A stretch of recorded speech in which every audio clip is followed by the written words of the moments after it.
Plug ko na rin pala sa mga gustong makita yung tier list ng mga kaklase nila. Nakapost na siya sa Discord ng Math E50 para malaman niya kung paano niya binavalue ang mga different values. Thank you!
Okay, good afternoon, everyone.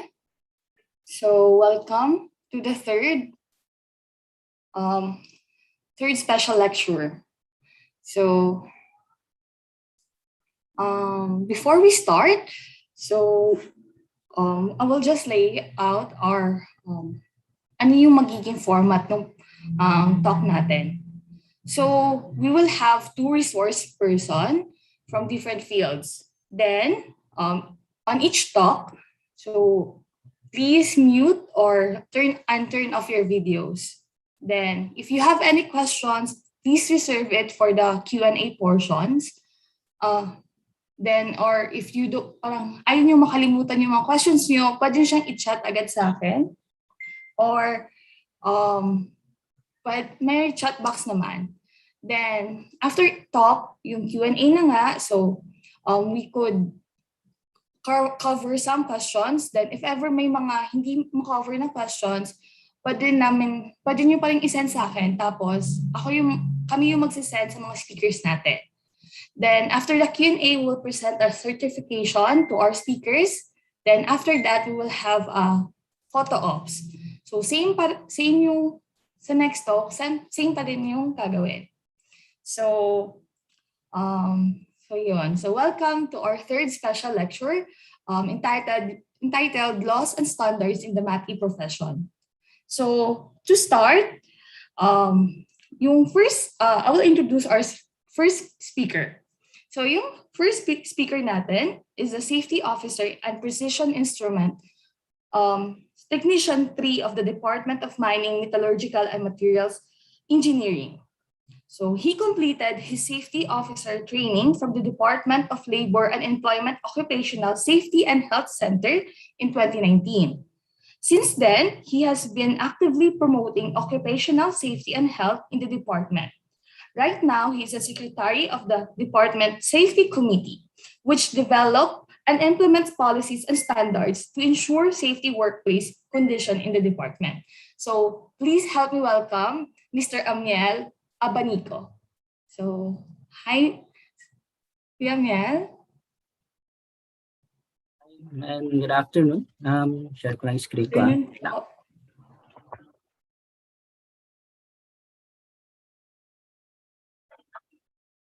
So, nakikita na ba? Nag-share screen na?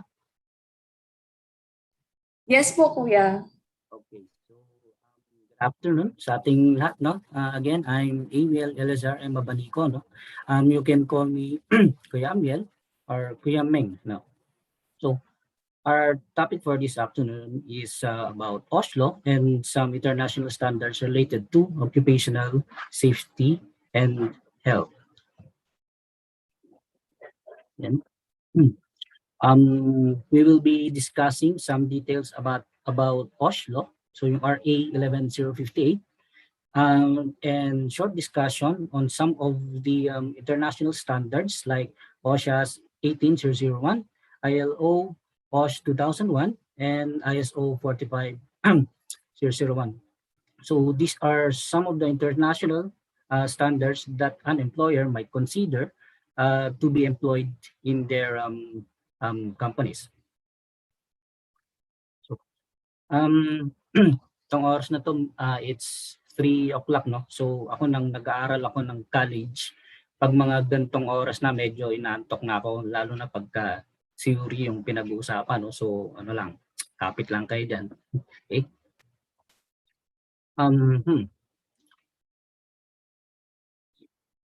Occupational safety and health law or OSHLO. So dito sa Pilipinas, ang dami nating batas, no? Kahit sa loob ng classroom may batas, sabi nga. Then meron tayong mga batas dito sa Pilipinas na actually magaganda sila pero kulang lang sa implementation. So minsan parang hindi natin naramdaman, no? For example, yung Republic Act 9211 or yung Tobacco Regulation Act of 2003 na mas kilala ng iba sa anti-smoking law.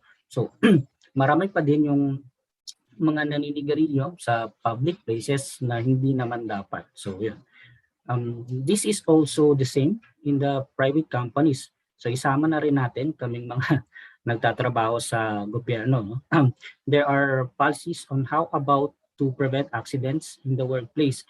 Pero may nababalitaan tayo minsan na for example, nagde-demolish ng building tapos may na-aksidente because they violated something. Or nagkaroon ng gas leak, for example, because they are not doing their monthly inspection, something like that. No? So, because of the increasing number of accidents, occupational injuries, and diseases in workplaces, the government or Philippine government decided to create a new law. Ito na yung tinatawag na Republic Act number 11058, an act strengthening compliance with occupational safety and health standards and providing penalties for violators thereof. Also, the government considered the continuing influx of changes in the working environment brought about by industrialization, globalization, and technology advancement affecting health and wellness of workers. Pag may bagong batas, dapat meron siyang implementing rules and regulations or yung tinatawag nating IRR. No? The Secretary of the Department of Labor and Employment shall issue the appropriate standards for occupational safety and health based on the number of employees, nature of operation, and the risk of hazards involved. So ito na ngayon yung Department Order number 198-18 series of 2018. So, ano ba yung sabi ng IRR na to? So, Section 1, Chapter 1, Declaration of Policy. The state affirms labor as a primary social and economic workforce, and that a safe and healthy workforce in an integral aspect of nation building. Then, the state ensure a safe and healthful workplace for all working people by affording them full protection against all hazards in their workplace environment. It shall ensure that the provisions of the Labor Code of the Philippines, all domestic laws, so yung mga laws natin dito sa Pilipinas, and internationally recognized standards on occupational safety and health are being fully enforced and complied with by the employers, and it shall provide penalties for violators thereof. Again, sa Declaration of Policy, the state shall protect every worker against injury, sickness, or death brought through safe and healthful working conditions, thereby assuring the conservation of valuable manpower resources and the prevention of loss or damage to lives and properties consistent with national deployment goals and with the state's commitment to the total development of every worker as a complete human being. So, naka-state din dun sa IRR na hindi lang yung safety and health ng mga employees, no, pati yung mga equipment, yung ating offices, yun kailangan din siyang kailangan safe din, okay? The state in protecting the safety and health of the workers shall promote strict but dynamic, inclusive, and gender-sensitive measures in the formulation and implementation of policies and programs related to occupational safety and health.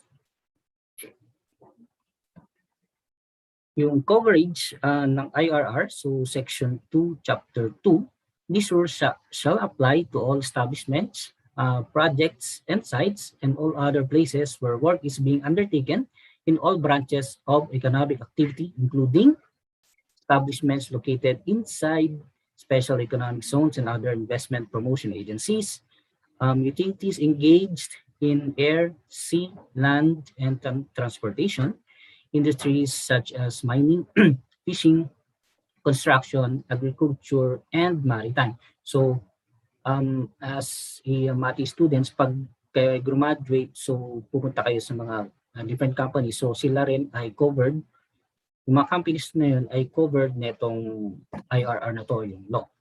Okay. This rule shall also cover contractors and subcontractors, including those engaged in the projects of the public sector. Workers of contractors and subcontractors should follow the OSH policy and programs of the establishment where they are assigned. So, mamaya malalaman natin, no, may separate guidelines for public sector and itong sa private sector, no? And this rule does not apply to the public sector, yun na nga, such as national government agencies, government-owned and controlled corporation with original charters, government financial institutions, state universities, kasama tayo, and colleges and local government units, which shall be governed by appropriate rules and regulations issued by the Civil Service Commission and other government agencies.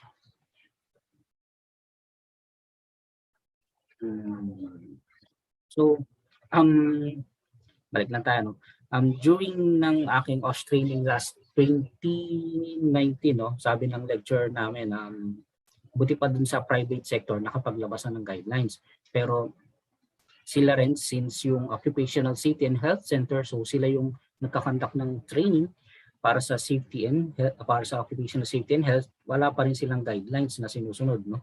So nauna lang yung sa private sector. The IRR became effective on January 9, 2019 lang. So, kung sa private sector, may IRR 198-18. Sa public sector naman is JMC or Joint Memorandum Circular number 1 ng Civil Service Commission, Department of Health, and Department of Labor and Employment, number 1 series of 2020. So, ito na yung occupational safety and health standards for the public sector. Same lang din sila ng objectives ng IRR 198-18. So, no, these guidelines on occupational safety and health standards for the public sector is aimed at protecting all government employees from the dangers of injury, sickness, or death in the workplace through the adoption of safe and healthy working conditions to ensure the preservation of human lives and resources and prevent loss or damage of properties, as I mentioned. Of course, magkaiba sila ng scope or yung coverage, no? These guidelines on OSH standards shall apply to all official and employees in the NGAs, SUCs, LGUs, and GOCCs, whether permanent, temporary, or casual status. Meaning, covered lahat ng nagtatrabaho sa gobyerno, no? May part din ng standards na iba dun sa IRR 198-18. For example, to provide penalties for violators sa public sector. Pagdating naman sa, provide penalties for violators sa private sector. Then, pagdating naman sa public sector ay magpo-provide lang administrative disciplinary action. If you want to check the guidelines, you may download it for free naman sa internet. So, search nyo lang yung IRR 198-18 for private sector, and for public sector naman yung JMC number 1 series of 2020. Punta naman tayo sa international standards. What are some of the international standards that a private company may opt to adopt and employ with their companies? By the way, hindi lahat ng international standards ay mandatory na i-apply, no? But this will serve as a guide on how to improve the occupational safety and health programs in workplaces. Yeah. So, occupational health and safety assessment series, or yung OSHAS 18,001. So si OSHAS 18,001 was a British standard for occupational health and safety management system. Pag sinabi pala nating occupational health and safety management system, ito yung set of policies, processes, and procedures used by an organization to ensure that it can fulfill the tasks to achieve its objectives. So balik tayo dito sa OSHAS, no? Compliance with it enables the organization to demonstrate that they had a system in place for occupational health and safety. Hindi na ito dapat ginagamit ngayon, itong OSHAS 18,001. Malalaman natin later kung bakit. And sinama ko lang siya sa discussion today for additional knowledge. Baka kasi mamaya pag nag-work na kayo, then may companies pa na hindi sinasabi nila na na may companies na sila daw ay OSHA's 18,001 certified, no? So meaning hindi sila nag-update ng company or hindi nag-update yung company nila ng OSH programs. So check na lang. ILO OSH 2001 management system. So another occupation safety and health management system daw, no? So ILO stands for International Labor Organization, or ILO OSH 2001 management system. This is a guideline on occupational safety and health management system that may be applied in two levels. So pwede siyang national and pwede rin siyang dun sa organizational level. The guidelines call for coherent policies to protect workers from occupational hazards and risks while improving productivity. Ano ba yung ILO? So si ILO ay isang organization developed to promoting social justice and international recognized human and labor rights, pursuing its founding mission that labor peace is essential to prosperity. Philippines is a member of ILO based dun sa research ko. Then what's the difference ng OSHAS then sa ng ILO? The two occupational health and safety management system have no significant differences in their individual organization of occupational health and safety management system guidelines. There are also similar that if an organization management system fully complies with OSHA's 18,001, it will also be compatible with ILO guidelines. The significant divide between the two is that the ILO does not support certification auditing. Si OSHA's 18,001 ay certifiable. May mga companies dito sa Philippines na OSHA's 18,001 certified, especially mining industries, if I'm not mistaken. And in line with these labor companies, ILO OSH 2001 is focused on workers, while OSHA's 18,001 is directed towards a broader group defined in the standard as all interested parties. So, ito na si ISO 45001. So, ano ba yung ISO? No? I'm sure na naririnig nyo na to, no? Merong commercial sa FM radio station, sabi, this song is brought to you by ACS Manufacturing Corporation, ISO certified, world-class quality. So, yeah. Si ISO or yung International Organization Standards is an international non-governmental organization made up of national standard bodies. It develops and publicizes a wide range of proprietary, industrial, and commercial standards and is comprised of representative from various national standards organization. Pag sinabi kasing ISO certified ka or isang organization, meaning maganda yung process, well-organized ang company, and yung sinasabi nila kanina, yung sinabi ko kanina na nandun yung quality. And for me, the best part of being a ISO 9000 or certified ay yung continual improvement. So yung mga tao, minsan sa isang companies, kung ano lang yung trabaho nila, so yun lang yung ginagawa nila madalas, no? Pero but if you're an ISO 9001 certified, nandun yung tinatawag na continual improvement. So yearly, pwedeng yearly, may trainings. So hindi na i-stop kung yung knowledge mo dun lang sa type ng trabaho mo. Okay. So punta tayo sa ISO 45001. ISO 45001 is a global standard for occupational health and safety management system that provides a practical solution to improve the safety and health of both employees and other personnel. So ISO 45001 was launched in March 2018 Yung mga OSHAs 18001 certified will have to migrate to 45001 within 3 years. So dapat nakapag-migrate na sila ng March 2021, pero naglabas yata ng memorandum na i-extend yung migration until September 2021. So meaning to say,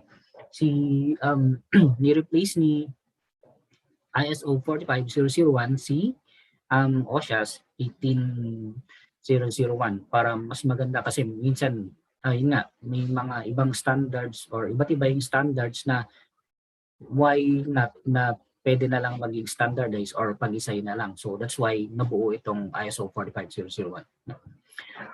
Okay.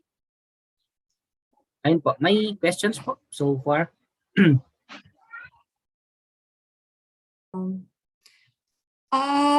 Kuya, sa last, may mga questions pero sa dulo na natin tanong lahat, okay lang ba yun? Okay lang. Sige. Sige Malapit na matapos yung presentation. Okay po, may mga few questions na pong nakapost sa chat.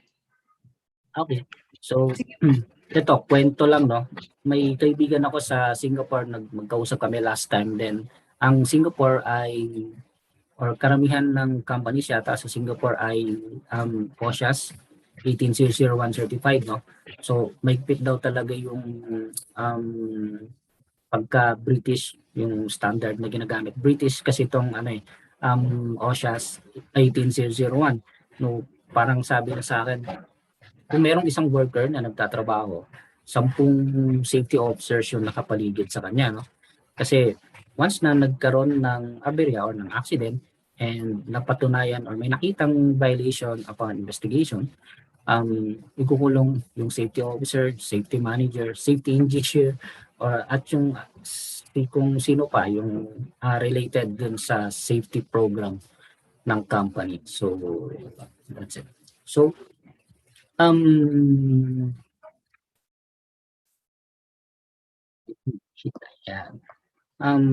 to summarize lang, the requirement of the Philippine government for the occupational safety and health to be adopted by the private sector is the RA 11-058, or an act strengthening compliance with occupational safety and health standards and providing penalties for violators thereof. And JMC number 1, series of 2020 naman, or yung occupational safety and health standards for the public sector.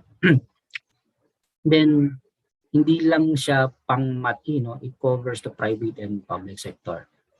In addition, private companies shall ensure that the provisions of the Labor Code of the Philippines, all domestic laws, and internationally recognized standards on occupational safety and health, like ISO 45001, among others, are being fully enforced and complied with the employers. So, sige po, pwede siguro tayo mag-Q&A.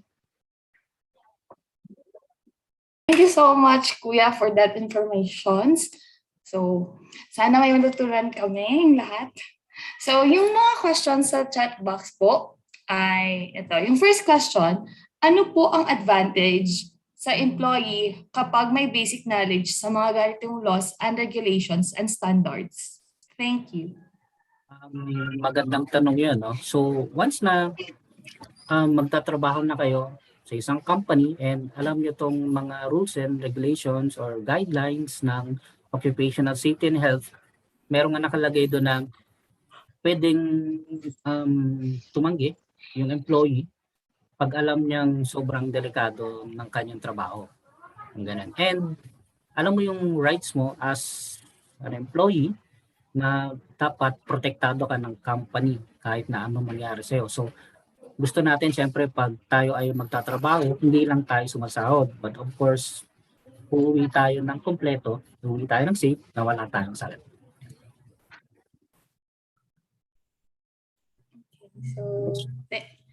So yun. So, okay po, Kuya. So, yun. Dapat natin alam yan. Kasi minsan, yung mga work ng MATI nasa production, so medyo may mga hazards din talaga na kailangan nating tignan. So, thank you for that, Kuya. So, yung next po ay Kung looking for work, discourage niyo po ba na mag-apply sa companies na walang ISO 9001 or ISO 5001? Hindi naman kasi lalo na siguro pagka sa mga small companies. Minsan itong mga ISO standards na to like 9001 and ISO 45001, kaya lang din sila nagpapa-certify or nagpapa-trade, for example, ay isa yun sa mga requirement ng kanilang client. Lalo na pagka yung company na papasukan nyo ay tawag dito, ang manager or management ay galing sa ibang bansa. So minsan, kung meron kayong product na kailangan yung i-export, so may mga clients kayo na magre-require na dapat kayo ay ISO 9001 certified or kailangan ISO 45001 certified kayo, no? Pero hindi naman sa mga small businesses, madali lang yung implementation ng OSH, no? And think ko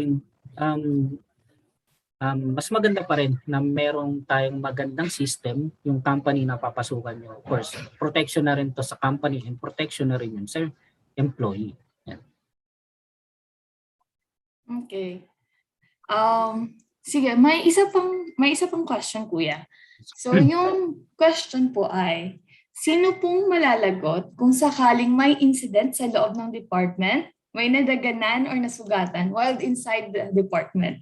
Si safety officer po ba mananagot? Department ba natin to? Sa department daw, if ever sa department daw. Or I think, inassume ko na sa department natin. Yes, okay. Hi Edwin, so thank you dun sa... Or kahit sa anong department ata. Yes, okay. First, pag nagkaroon ng accident, magkakaroon muna ng investigation. Then titingnan yung root cause bakit nagkaroon ng accident. And depende siguro sa magiging takbo ng investigation or magiging result ng investigation. For example, kunwari lang, bigay tayo ng scenario. Merong isang technician na naghalo-halo ng chemicals, then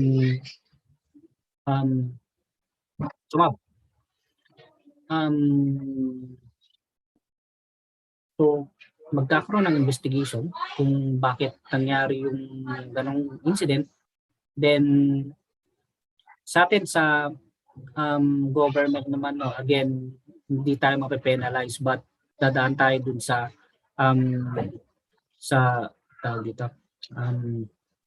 dun sa administrative sanction, parang ganon. So titignan kung sino may kasalanan, pero I think yung mangyari lang dun is that magkakaroon ng review kung bakit nagkaroon ng ganong incident or ganong accident, and then titignan kung saan yung pwedeng naging mali and kailangan dapat siguro siyang makorek agad. And kung nagre-recur yun, baka may mas malalim pa na problema na kailangan ayusin. So ganun siya. Pag sa private companies naman, ayun sisegue lang tayo. Pag sa private companies, medyo mas sabihin natin mas strict yung implementation ng guidelines, no? Kasi every violation na makita ng DOLE, for example, mayroong katapat yan ng fine. Yung pinakamababa ang natatandaan ko parang 20,000 and ang pinakamataas yata parang 100,000. So depende pa sa violation mo. Kung meron kang multiple violations, so yun yung pag pinagsama-sama mo yun yung babayaran ng company. But again, balik ako dun sa tanong ni Edwin, no? Sa atin wala pang ganon. Siguro magkakaroon lang ng investigation and titingnan kung ano yung kung saan nagkamali. Pero hindi pa sinabi rin dun sa guidelines na puro safety officer or yung safety officer or safety committee ang bibigyan ng sanction. Yan. Siguro yun yung magandang explanation doon. Talagang titingnan talaga kung sino or ano yung nag-cause ng accident and dapat yun ay makorek.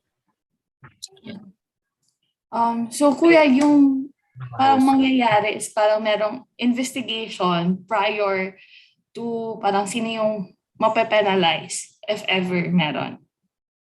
Sa Private. private companies, yes. Magkakanta muna of course ng investigation.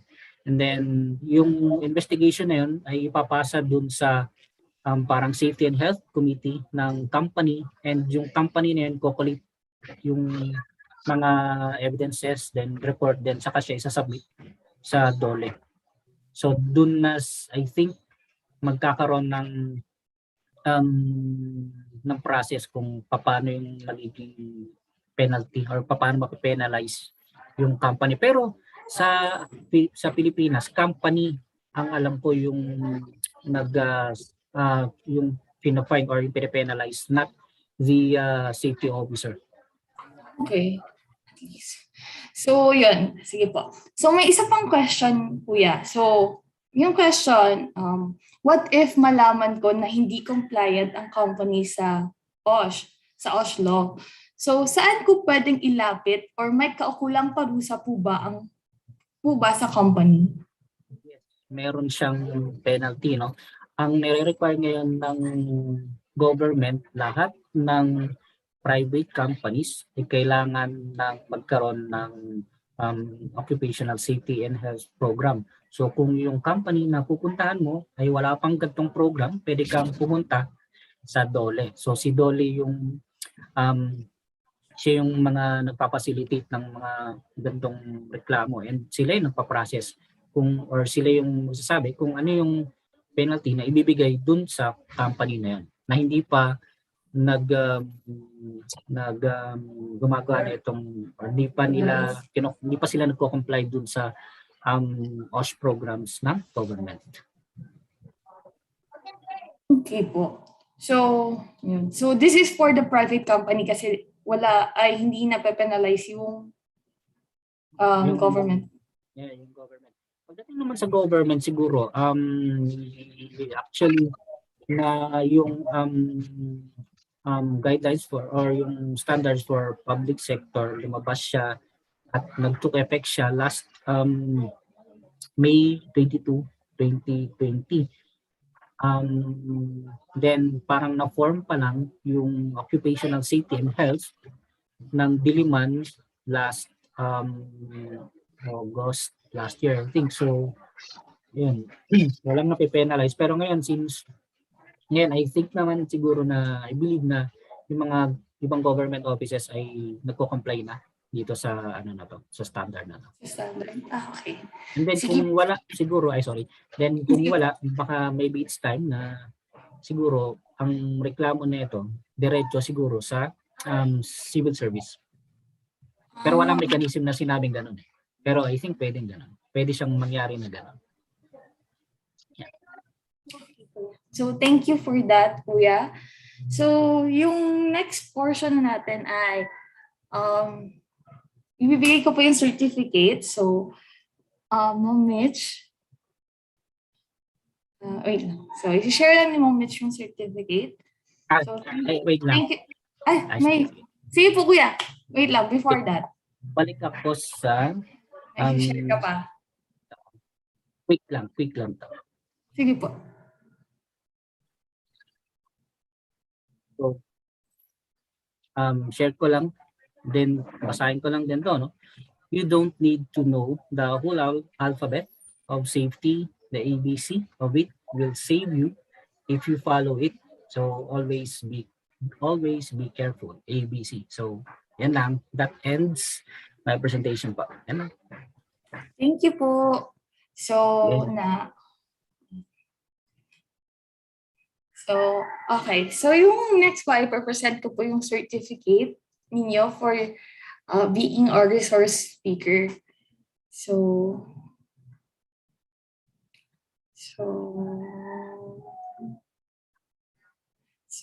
I would like to present this certificate of appreciation to Mr.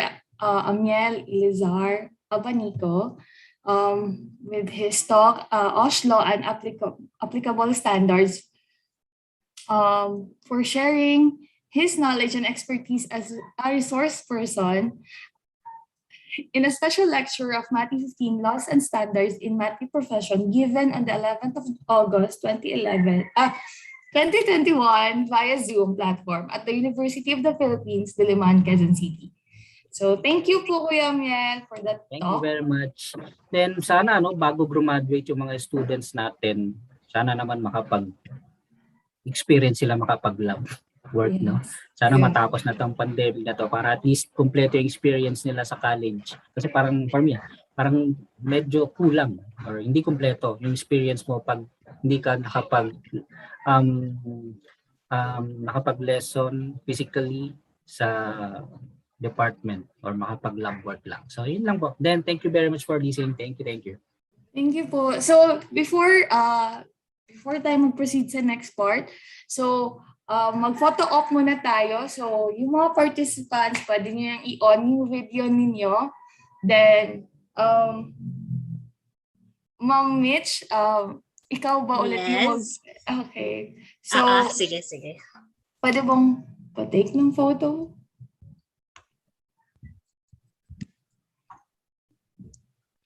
Ayan. Tayo lang natin yung iba na nag-open pa ng videos. So again, 2 pages to. So ngiti lang kayo, hindi nyo alam kung kailan kayo makakuha ng picture. Ayan. So marami pa nagbubukas. Ayan, sige, hintay lang. Habang naghihintay, sasayaw muna. Kaya muna daw si Ma'am Mitch. Sasayaw muna ako. Bilang naka-air sa YouTube, joke lang. Gusto sumikat no? Ayan. Sige, okay, so, teka. Ay, wait lang ha. Ang daming Okay, so, 1, 2, 3, smile. Wait. Ay, ang daming bumukas. Okay, so, another, page 2, 1, 2, 3, smile. Ayan. Okay, thank you. Thank you. Thank you for having me. Thank you. Thank you. Oh,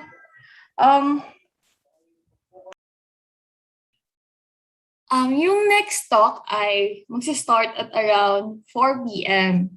So, magbe-break muna tayo. So, balik kayo. Magbabalik tayo ng 4 p.m. So, we will have just a short break habang hinihintay natin yung speaker natin. Kasi magsi-start siya at 4. So, yun. So, pwede kayong dito noon maghintay. So, hintay-hintay lang.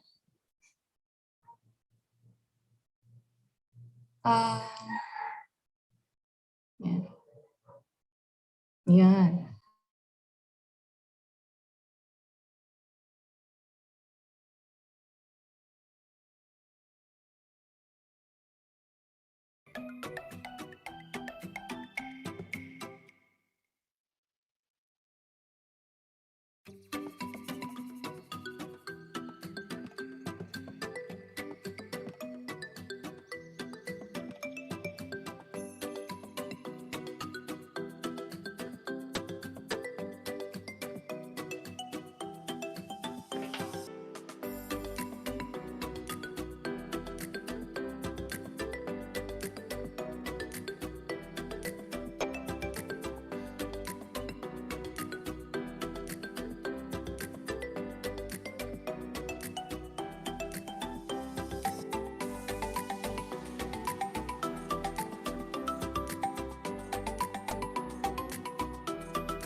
Okay. So hello everyone. So welcome back to our special lecture.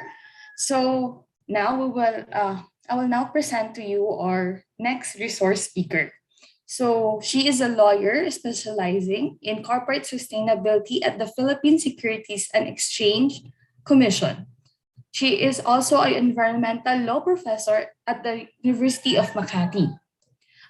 She earned her Juris Doctor degree from the Ateneo Law School with a second honors and graduated with a degree in BS Psychology from the University of the Philippines, Diliman. She presented her dissertation regarding the public school system in the Philippines at Stanford University. So she is also a Miss World Philippines candidate representing Bohol. Her advocacy is education on environmental sustainability. She is the past president and active member at the Environmental Law Society of Ateneo. She is also a PADI licensed scuba diver and was the captain of the Ateneo Law School swimming team. So please help me welcome Atty. Mara Ruiz. Hi. Thank you. Hi po. Pedro. Hi class, how are you? It's Wednesday afternoon, hump day. Hi, so this is for Mat E15. I'm Atty. Mara Ruiz. I'll be discussing to you the basic environmental laws that apply to materials engineering. So I understand there are about 30 of you. So it's nice to meet all of you, even though it's just online. Allow me first to extend my gratitude for inviting me to talk here today. And hello to Mitch. I hope to meet you in person. So let's start. Next slide, please. So first of all, before anything else, I just want to say this is going to be a very brief, very short discussion, an overview of the Philippine laws that do apply to materials engineering. But at the end of it, I want it to be fun. So I want you to take down notes because we will be having a game at the end and I have a prize. So this is a gift voucher from Cathy Valencia worth 5,000 pesos. So you can use it for yourself. You could use it for your mom or your girlfriend or your boyfriend, whoever. And I will send it to you, whoever wins our little game at the end of our discussion. It's worth 5,000. You can buy a lot with that. Okay, so disclaimer, the views and opinions expressed during this presentation are those only of the presenter and do not necessarily reflect the views and opinions of the University of Makati School of Law, the Securities and Exchange Commission, its management and staff.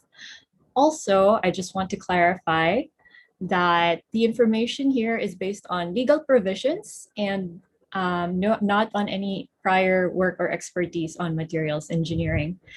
No part of this presentation may be circulated without the approval of the presenter. So let's start. So in the Philippines, the environmental law is here shown in the 1987 Constitution, and all of our environmental laws emanate from this one provision, which is Section 16, Article 2, which states that the state shall protect and advance the right of the people to a balanced and healthful ecology in accord with the rhythm and harmony of nature.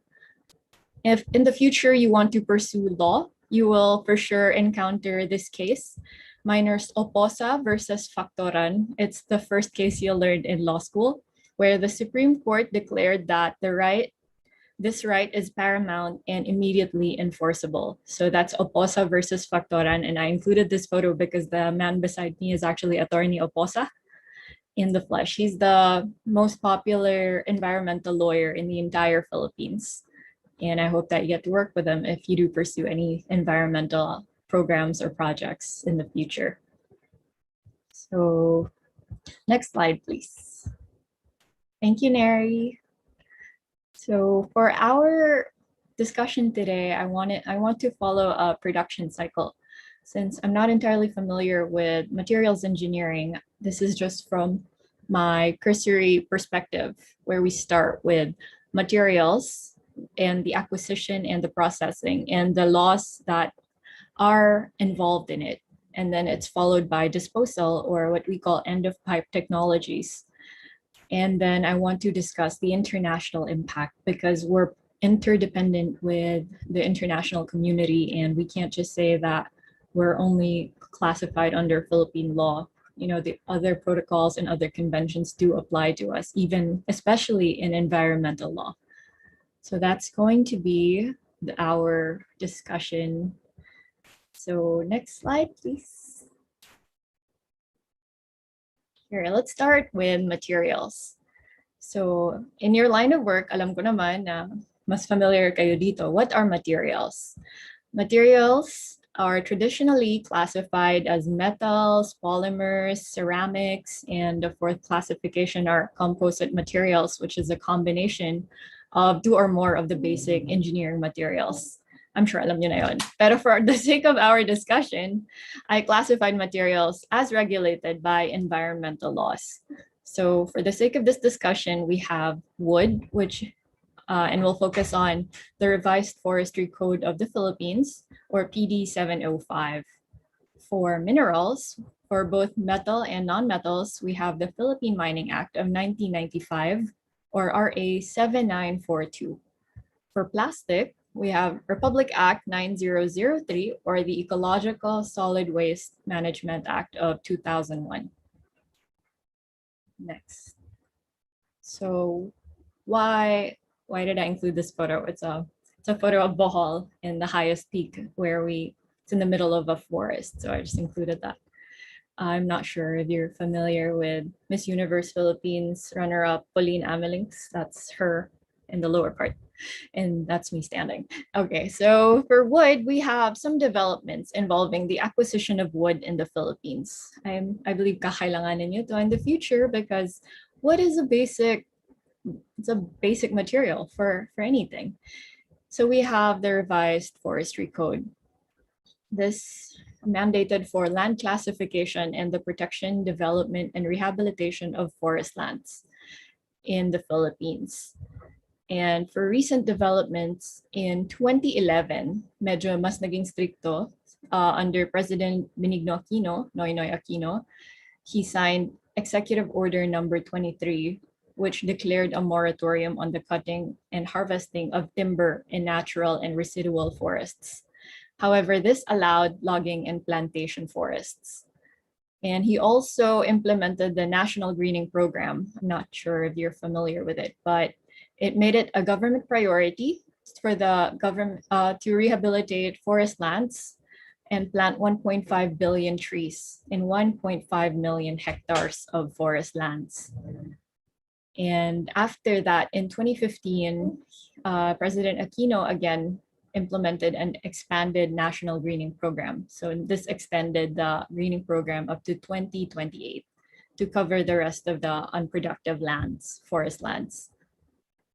Also in 2017, this caused a buzz because President Duterte ordered the DENR and the Department of Agriculture and the DILG to study perhaps a total log ban in the Philippines.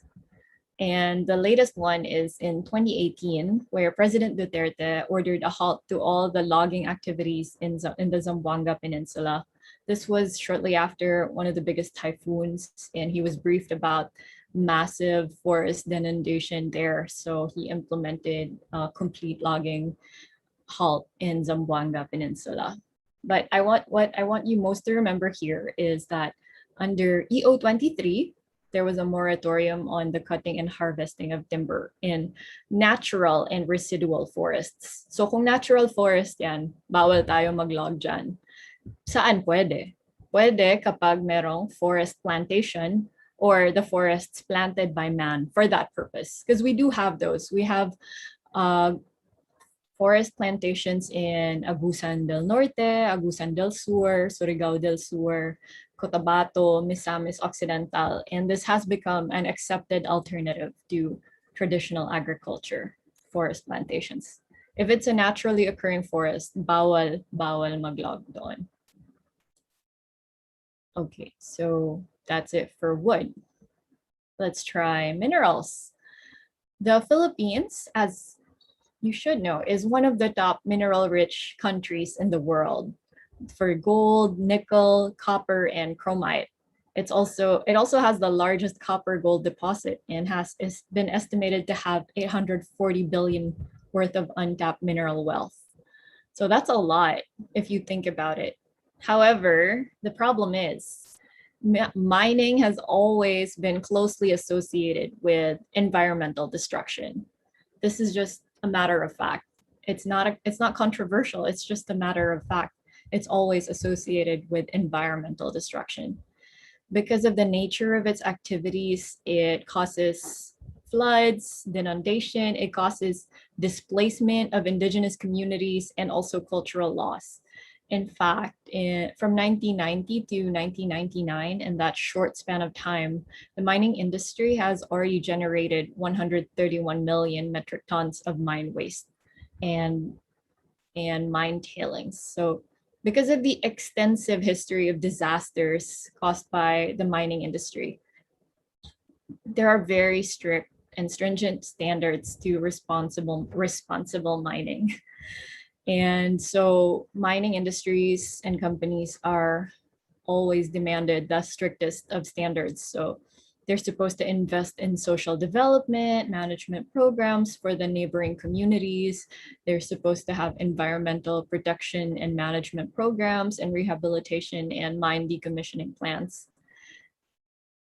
And honestly, I don't believe that it's enough because the risk is far too large and I don't think it's worth it. And however, there was next slide, please. However, that's exactly what the law seeks to cover. They want mining to be responsible and they want miners to take note of their responsibilities and to pay for whatever damage they might cause, because in the Philippines, there have been a vast amount of mining loss. In 1995, we have the Philippine Mining Act. It defined modes of mineral agreements and mining operations, and it outlined the procedures for the filing and approval and assignment or transfer and withdrawal and the fixing of their terms. So before they were able to act as a mining corporation, for example, they needed to acquire environmental compliance certificates. They had to undergo environmental impact assessments. It was a very rigorous process. And in 2012, President Aquino signed EO 79, which suspended the grant of new mineral agreements until a legislation rationalizing existing revenue sharing schemes and mechanism have been taken effect. So since 2012, hindi tayo tumatanggap ng bagong mining agreements. However, very recently, in April 2021, that's just a few months ago, President Duterte signed EO 130, which lifted the 9-year moratorium. So ano nangyari? Now, this allowed the government to enter into new agreements concerning mineral production with qualified persons subject to compliance with relevant mining laws and regulations. Why did this happen? Why was the ban on new mining agreements allowed? It was lifted because the government, particularly the Department of Finance, said we're suffering through a pandemic. We need any source of economic or financial assistance that we can get. So the DOF urged the revival of the mining industry in order to aid the economic recovery of the Philippines. Because of the decline of the growth as a result of the COVID-19 pandemic, this was allowed by the government. So sabi nila, kailangan nating may nagfa-fund ng build program. Gagawin na lang natin, we'll establish the train law, we'll implement the train law, so we'll impose higher excise taxes on mining activity. So from 2%, 4% na siya ngayon. So they basically said, let's just make the most out of the economic benefits of mining. So let's allow new mining agreements. So that's the latest development as of April 2021. However, if you really look at it, the contribution of the mining sector to employment generation, according to the Mines and Geosciences Bureau, the mining sector's contribution to national total employment has only been below 1%. So ganun kaliit lang yung coverage niya according to the Mines and Geosciences Bureau when it comes to labor, under 1%. So it's something to think about if you're trying to implement it on the basis of providing employment and labor to people. So, but you know, those are all behind, like the thoughts behind the law. But if you look at the law per se, the ban, the 9-year moratorium has been lifted. And so we do allow new mining agreements as of April 2021. And now let's focus on plastics. So under Republic Act 9003, or the Ecological Solid Waste Management Act of 2000, this served as a landmark legislation for managing wastes in the country. It tasked local government units to have solid waste management plans for the government to oversee. So this responsibility was given to local government units. Kailangan gumawa sila ng solid waste management plans. However, as of 2019, or almost 2 decades after the law was passed, less than half of the LGUs in the Philippines have approved their 10-year plans. But not all is lost. Sabi nga ni RuPaul, sachet away. Plastics like sachets are made of other materials. So this leads to high volume of residual waste. Yun naman yung pinaka-common na nakikita natin, sachets, like little packets, little plastic containers. And this is really driving movement in our generation, your generation. Di na pala tayo magka-generation. I'm a bit older.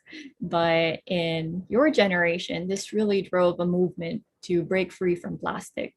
And I'm very proud to say that this year, 2021, the House of Representatives recently approved on second reading the plan to ban the use of single-use plastics. However, this is still not a law. It's still pending before Senate. But the bill seeks now, within 1 year of the enactment of the law, we halt the production, the importation, the sale, the distribution, and use of single-use plastic. And later on, for maybe 4 years after, that's for thicker plastics like big plastic containers and other classifications of plastics.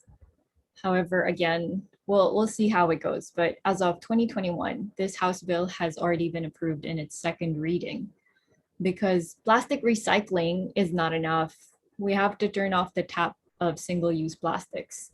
And there has been national and global movements called Break Free from Plastic, which stops single fast-moving consumer goods. And can you guess, according to the 2020 brand audit report, what are the three companies that contribute to plastic pollution in the Philippines? So yan yung mga favorite natin na pagkain. There's Nestle, there's Colgate-Palmolive, and there's Universal Robina Corporation. So these are three of our biggest plastic producers, plastic polluters in the Philippines based on the 2020 brand audit. But also, you can't really blame the people. Like if it's the only option available, especially when it comes to sachets, you can't blame the consumers. So you have to go demand corporate responsibility from the larger players, so the bigger corporations. Next slide, please. So what do? We have companies and industries that engage in heavy industries or resource extractive industries. They have to undergo environmental impact assessment. Now, this is really just a very brief overview because there's a long, arduous process when it comes to environmental impact assessment, and I'm sure you'll go through it at some point. But just so you have an idea, we have an environmental impact assessment. So this is a process that involves predicting and evaluating the likely impacts of a project, including the cumulative impacts on the environment during construction, commissioning, operation, and abandonment. So it also includes designing the appropriate preventive, mitigating, and enhancement measures to address the consequences to protect the environment and the community's welfare. So it's a big project research, basically, to see what are the impacts of the project and what are ways to mitigate these impacts. This is necessary to apply to be able to get an environmental compliance certificate. So para sa environmentally critical projects like these, yung heavy industries, resource extractive industries, forest projects, mining, and other projects, it's necessary to undergo EIA, or Environmental Impact Assessment. What are examples of this? So for heavy industries, we have Hanjin Heavy Industry Shipyard in Subic, Zambales. For mining, in my own hometown, we have limestone mining sites in Bohol. And for the forestry project, there are several forestry projects, mostly in Mindanao, like in Bukidnon. This one is in Bukidnon. So there's a whole process to it. If you're interested, I could send you more materials later on. Okay, but for now, that's the idea. So next, we have end of pipe technologies. So now that we've already acquired our materials and we've processed them, we have byproducts. We have to dispose of these byproducts, but we don't know how, or we don't know what we have to comply with. So I think this is very relevant to your future line of work. We have to know the laws applicable to these end of pipe technologies.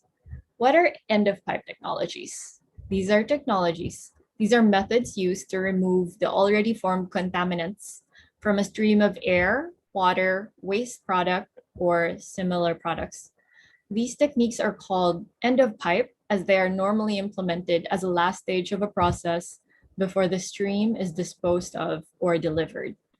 Because when we process something, before we release the waste, for example, to a water stream, we have to ensure that it complies with certain standards, which is demanded by law. Otherwise, you pay a fine, you pay penalties, and there are penalties where you can end up in jail. So it's good to look up the standards necessary before you release these emissions into the great unknown. So let's start. For end of pipe technologies, I chose these 3 laws to apply. So the Clean Air Act, or Republic Act 8749, the Philippine Clean Water Act of 2004, or RA 9275, and Toxic Substances and Hazardous and Nuclear Waste Control Act, RA 6969. Very easy to remember. And so let's start. Yeah, these are just scuba diving photos. For the Clean Air Act, so what is air pollution? It's Quezon City. No, just kidding.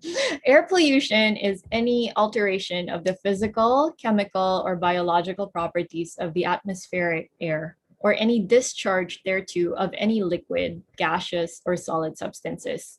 So these are harmful or detrimental or injurious to public health. So Quezon City, except for UP Diliman. It has its own ecosystem. I think we're good. And this is deleterious to safety or welfare, which will adversely affect the utilization for domestic, commercial, industrial, agricultural, recreational, or other legitimate purposes. So what is the Clean Air Act? Ano ba yan? So this act recognizes the rights of citizens with a significant pronouncement to the right to breathe clean air. That's what you have to remember. It recognizes the right to breathe clean air. So under this law, it identifies the sources of pollution and provides for, yun nga, emission standards. Ano ba yung acceptable emission standards to be considered clean air? The department has the authority to issue permits to prevent or to abate air pollution. And these permits cover emission limitations.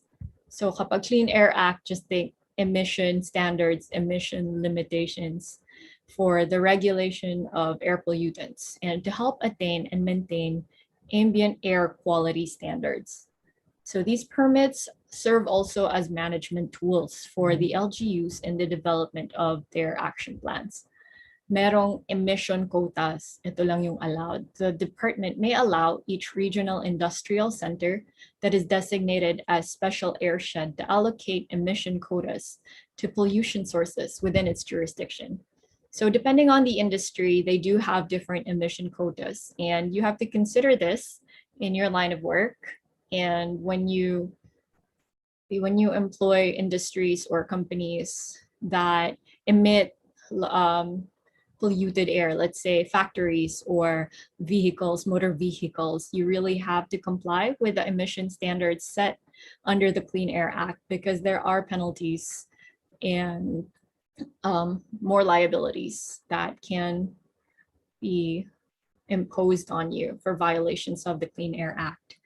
There's also a ban on incineration, and yung alam niyo yung sa mga probinsya yung nagsusunog lang may siga. Uso pa sa amin sa Bohol, but for the longest time I didn't know it was illegal, but there is a ban on incineration, especially those like just at home and people burn everything. So there are penalties for that imposed under the Clean Air Act because they do not comply with emission standards. And here are just some facts about air. It's linked to 7 million deaths per year, according to Greenpeace.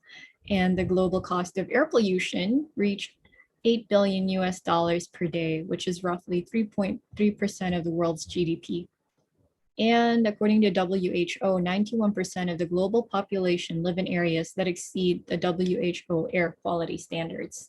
It's also good to note during COVID, there was a lull when it came to air pollution. There were no flights, there were no motor vehicles, and you could see everything was clear. But in the grand scale of things, this sudden stoppage of air pollution is negligible, and we have to do something more sustainable.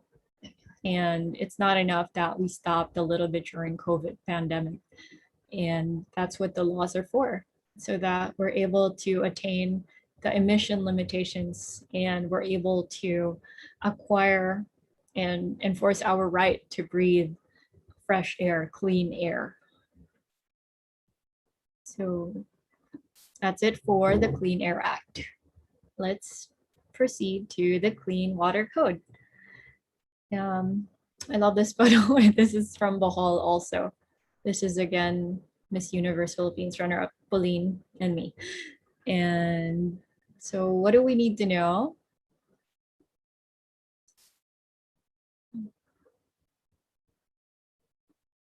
Okay, so yeah, for the questions, I'll entertain them a little longer in the later part so we can cover everything. Thanks for asking though.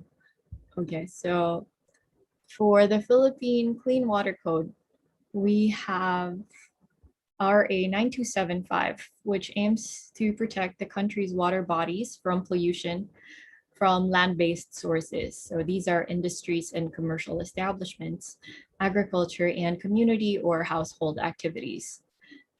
Under this law, the DENR reviews effluent standards. So pag water naman, it's effluent standards to review and enforce the water quality guidelines and to classify the groundwater sources. So what do you mean by effluent standards? Yun yung any legal restriction or limitation on the quantities, rates, and or the concentrations, or any combination thereof. So physical, chemical, or biological parameters of effluent, which a person or point source is allowed to discharge into a body of water. The DENR under this law can prohibit the discharge of water pollutants without the valid discharge permit. And this was one of the main considerations when Boracay closed down the other year. it was because of the coliform in the water of the Boracay Sea. And it was harmful and deleterious to human health. And so it basically failed the effluent standard tests under the Philippine Clean Water Act. And what do we know? What do we need to know about the Clean Water Act? Yun nga, similar to the Clean Air Act, this varies depending on the kind of industry, the kind of usage. So you have to look into it in particular. But the main idea is that the DENR can set effluent standards, and they can enforce these water quality guidelines and classify the sources of water. So depending on your line of business or your line of work, they do have applicable standards that are prohibited and allowed and subject to discharge permits. Okay, so that's for the water code. Next, we have toxic substances. I think this is very important because in materials engineering, you do deal with chemicals and other toxic substances. And the policy of the state under this law is to monitor and regulate the importation, the manufacture, the processing, handling, storage, transportation, sale, distribution, use, and disposal of chemical substances and mixtures that present unreasonable risk or injury to health or to the environment. So again, they do have specific provisions that penalize activities and impose limitations on toxic substances. So they don't prohibit naman, they merely monitor and regulate. So the importation and the manufacture. So if you want to, so depending on your line of work, you have to look into the standards set by the law on toxic substances. But it's very detailed, so I didn't include it anymore, but you could look it up. So for Philippine laws, yun lang naman. It's just a very brief overview of the Philippine laws applicable. But further onwards, I want to discuss also the international side of it. So I included that photo lang din. For the international impact that are related to materials engineering. Actually, three main conventions lang naman talaga. So I included here 3 conventions related to materials engineering, where the Philippines is a ratifying party and a signatory there too. So first of all, we have the Rotterdam Convention. This involves prior informed consent procedure for certain hazardous chemicals and pesticides in international trade. So what's the objective of this convention? It's to promote a shared responsibility and cooperative efforts among parties in the international trade of certain hazardous chemicals in order to promote and protect human health and the environment from potential harm, and to contribute to their environmentally sound use. So when it comes to Rotterdam Convention, just think prior informed consent, hazardous chemicals. Yeah, that's all you need to know. It'll go on and on, but it's about prior informed consent on hazardous chemicals in international trade. And then we have the Stockholm Convention. The objective thereof is to protect human health and environment from persistent organic pollutants. So Stockholm Convention, persistent organic pollutants. Ano ba to? So the parties have the obligations to prohibit and to take the legal and administrative measures necessary to eliminate production, use, import, and export of chemicals prohibited by the convention. See chemicals again. So they also establish regulatory and assessment schemes for pesticide and industrial chemicals. And of course, the Paris Agreement. I think that this is really of primordial importance to us, especially today, where climate change is the greatest and most destructive barrier that we face. So the Paris Agreement, this is a legally binding international treaty on climate change. The goal is to limit global warming well below 2 degrees and preferably below 1.5 degrees Celsius compared to pre-industrial times by limiting our nationally determined contributions. So the Paris Agreement also provides a financial, technical, and capacity building framework to support those countries who need it. So first world countries do provide financial, technical support to smaller countries like us, for example. And I'm proud to say that only this year we submitted our nationally determined contributions. So basically the Philippines is saying this is our goal for our carbon emissions, our greenhouse gas emissions. And at the Securities and Exchange Commission, we have been working in order to coordinate with different publicly listed companies and public companies so that they will comply with the nationally determined contributions that we submitted to the Paris Agreement. So the climate change issue actually involves a much longer discussion, but the point of the matter is it's a legally binding treaty on climate change, and because of this, it reflects on our corporations in the Philippines how we have restrictions and limitations when it comes to our greenhouse gas emissions, our carbon emissions. So you might want to consider that as well when you are working as materials engineers in the future. And I think, meron pa ba? Next. Okay, so the challenge really is to change the cycle. I know that you're all brilliant and you're all capable of making changes. You find alternatives instead of hazardous waste chemicals or plastic. And I do implore you to take the challenge and change the cycle in the future.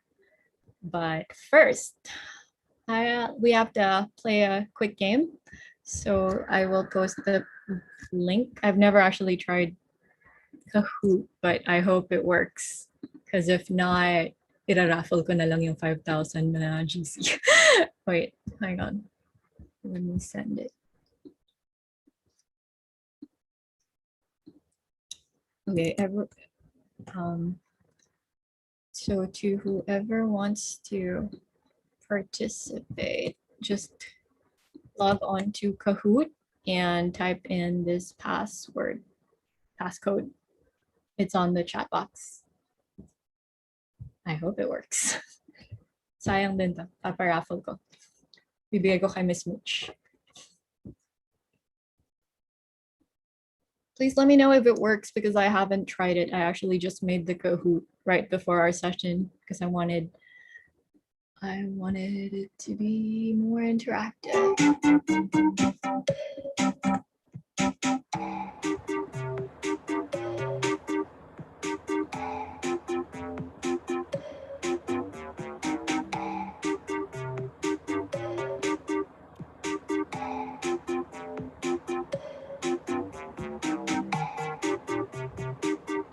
Oh, there's one person here.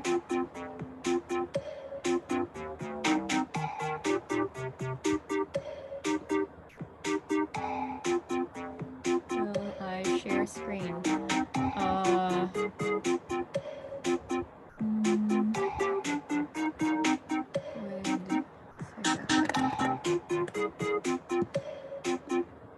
Hold on, let me share screen. Hi, attorney. Pwede niyo lang po atang i-grab yung pag-share screen. Okay, let me try. Ayan.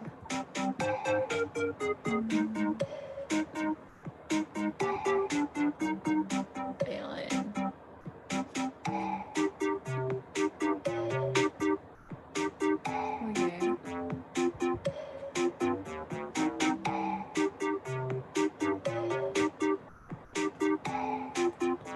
Tapos ipapagrab ko na lang.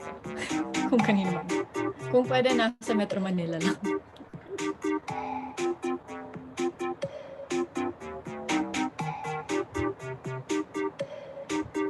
Okay, there's 12 participants. 14. Ilan ba kayo? I'm not sure. Madali lang to. Kung nakinig kayo, it's all there.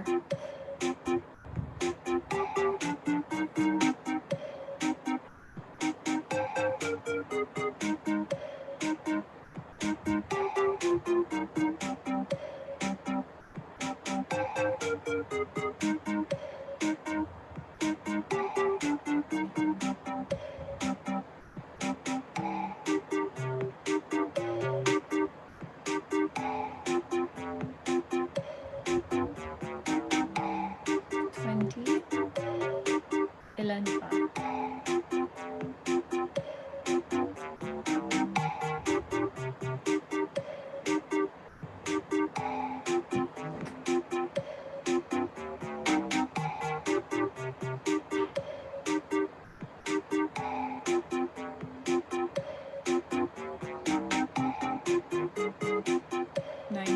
Nabawasan. Sige, para masaya, yung mga runner-up baka may ibigay din ako.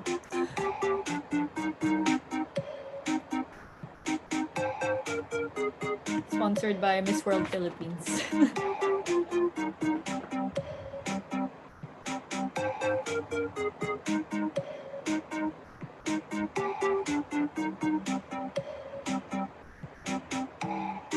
Okay, I'll give it 1 more minute and then let's start.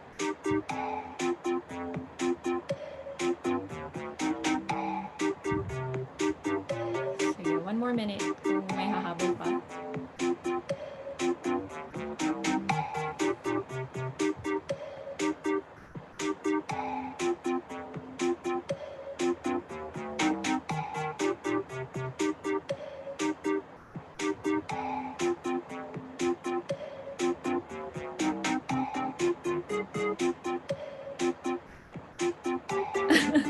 Kilala niyo ba si Gainiel Krishnan, yung Star Patroller?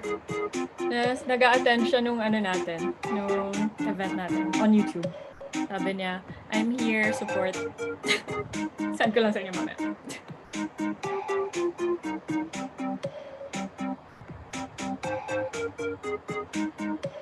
Hi to Gainiel and SL from Miss World Philippines. I know you're watching. Okay, game. Let's start.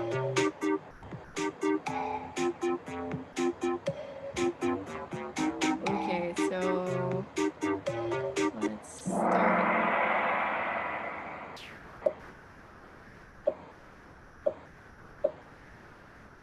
So, quiz. The 1987 Constitution, Section 16, provides that the state shall protect and advance the right of the people to a bountiful and healthful ecology, a beautiful and healthy environment, a balanced and healthful environment, or a balanced and healthful ecology. Pabilisan din to ah. It's not just, it doesn't have to be just correct, it has to be fast.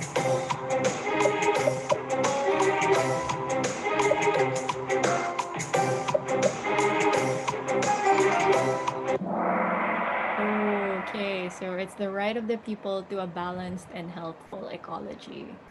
Okay, ready? Next. Okay, so leading sila. Kung sino man sila. I don't know. Let's see. Next. So materials are traditionally classified as the following, except polymers, wood, ceramics, and metal. Come on, guys. I think this is just 10 questions. Galingan nyo.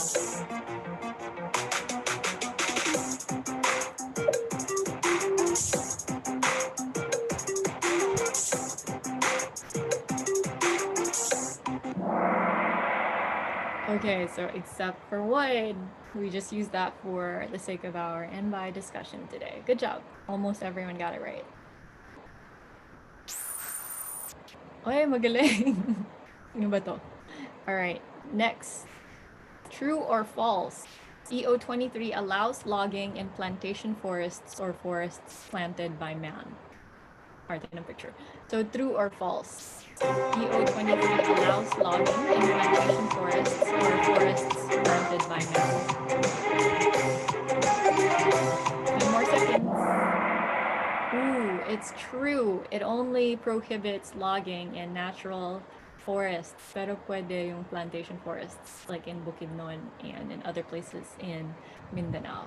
So at least most of you got it right. Let's see who's mabilis. All right, let's see. 4 out of 11. What's the contribution of mining sector to employment's generation in the Philippines?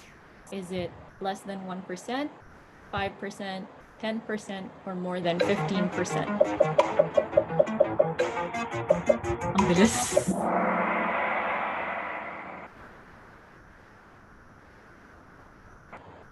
Okay.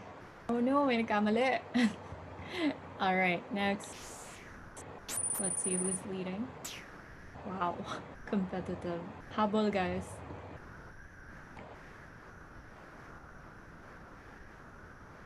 Who is tasked to make guidelines on the implementation of the Ecological Solid Waste Management Act? Is it the Environment Management Bureau, the local government units, the national government, or the head of the household? Sinong gagawa ng guidelines for the Ecological Solid Waste Management Act? It's the local government unit's responsibility to make guidelines. So at least most of you got it right. Noted. Tingnan natin who's leading. Oh my god, we're halfway done. Let's go catch up. These are the top 3 corporate plastic polluters in the Philippines, except URC, Nestle, Colgate-Palmolive, or Unilever. So the 3 corporate plastic polluters in the Philippines, except. And so, except Unilever. They're actually very proud of their sustainability reporting efforts. Let's see who's leading. Okay. 5 more questions. Pwede pa humabol. The process that involves predicting and evaluating the likely impacts of a project on the environment. Is it an environmentally critical project, environmental impact assessment, environmental compliance certificate, or end-of-pipe technologies? EIA. All right. Let's see who's leading the scoreboard. Wow. Okay, let's see. Next. Methods used to remove already formed contaminants from a stream of air, water, or waste. End-of-pipe technologies, environmental compliance certificate, environmental impact assessment, or environmentally critical projects. And almost everyone got it right. Okay. Yeah. Almost done. The limitations used to regulate air pollutants to help attain and maintain the ambient or air quality standards are called effluent standards, emission standards, or incineration standards. For air, it's emission standards. Let's see. Ooh, may humahabol. So exciting. All right, next. What about for water? The DNR has the power to review and set effluent standards, emission standards, or incineration standards.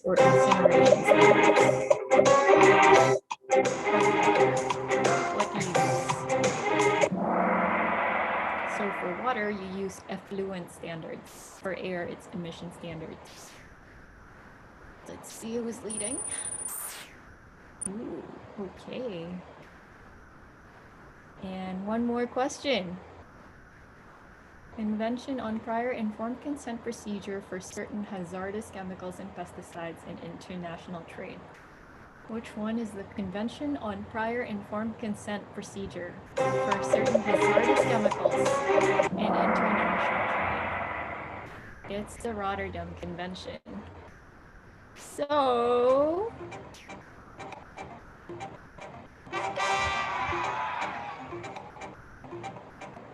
third place is Mitch, second place is La, and first place is Ron. Congratulations!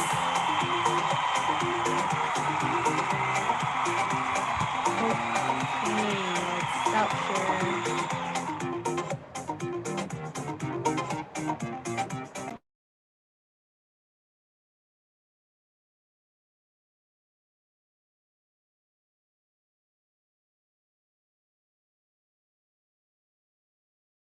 Okay, nag-enjoy ba kayo? Mag-ano kayo? If you did, you could send a heart react. Okay, so congratulations to Ron. Who is Ron? Can you turn on your camera for wave or something. Wait, di ko makita. Sino po si Ron?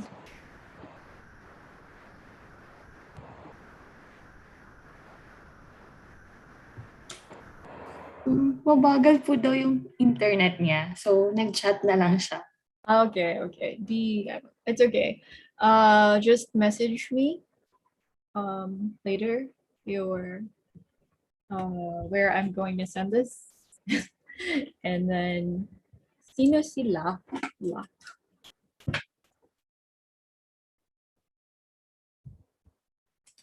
Kahit ano lang, raise hand. Lorene, Carl.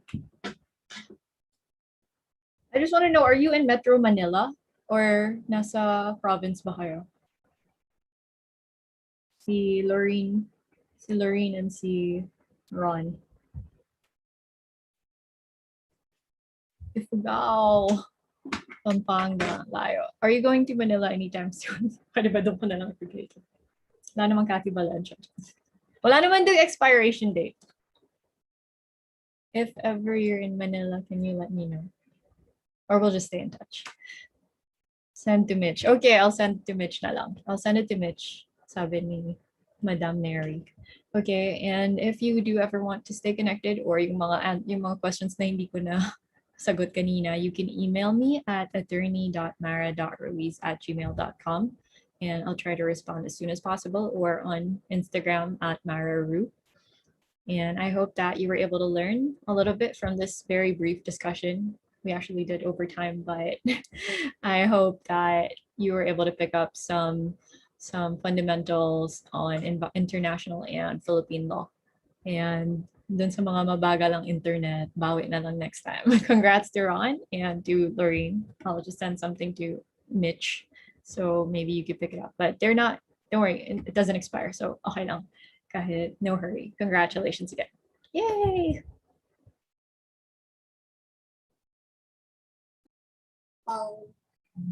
Thank you so much, attorney, for that wonderful talk.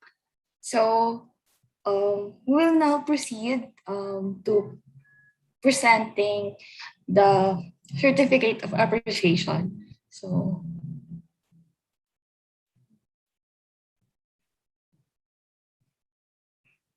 So we would like to present this certificate. So this certificate is awarded to Attorney Mara Ruiz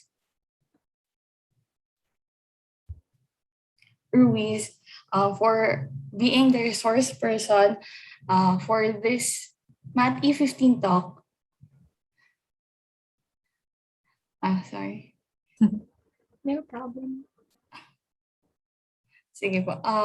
Okay, so sige. So yun.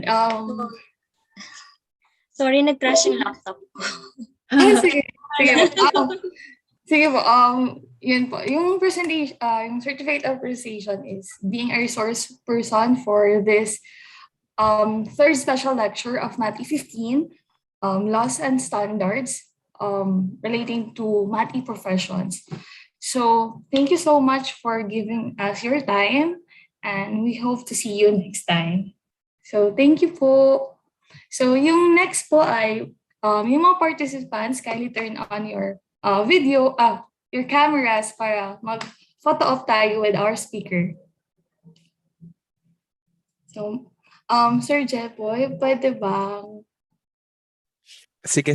I'll take the screenshot. So everyone, please turn on your videos. And we'll have a photo with our guest. So yeah. Hanga kayo guys, no? Meron tayong beauty queen. Thank you. Please support Miss Mara sa ating Miss World. Okay, 1, 2, 3, everyone. Wait, I'm still waiting for you guys to open your cameras. 1, 2, 3. Okay, smile. Okay, thank you everyone. Okay na ako, Jesh. Okay, thank you po. Thank you so much for that wonderful talk. So, this ends our third special lecture for our Math E15. So thank you so much for participating in this event. So for the Math E15 class, we will upload the guide question for reflection. So then if you have any more questions, just email us. So thank you so much. And we hope to see you next time. Bye-bye. Bye everyone. Thank you. Salamat. Thank you po. Bye. Thank you, attorney. Andiyan pa ba siya? Thank you so much. Ayan. Neri, Yes, Mitch. isa-send ko na lang yung certificate niya rin pag tapos Sure. mapapirmahan. Ay, i-message yun. Pa-extend nung thanks namin. Never-ending thanks. Thank you so much. Nasira pa Hello. yung pagka wala yung certificate na crash. Naka-online kasi, nakasync kasi yung ano ko. Yung sa prices din actually pwede niyang i-coordinate sa akin. Sige, Ako sige. na lang kasi bigay ko sa'yo pagdating mo ng QC. Okay. Kaninong estudyante yung nanalo kanina? Si Lorraine, Si pati Lorraine. si Ron. Ron. I think Okay. akin yun. I'm not sure. Pero kilala ko sila, mga advices ko sila. Okay, sige. Yee. Starstruck daw sila. Sure. Na-starstruck nga kami. Kami Bakit din daw ako natin- may friend na beauty queen? Yeah. Pati yung laptop ko nagpanic nang pinipresent ko yung certificate sa kanya. Nawala. Hopefully ma-invite natin siya next time. Sayang nga eh. Sana face to face. Ganun yung Oo nga. nangyari. Biglang nawala.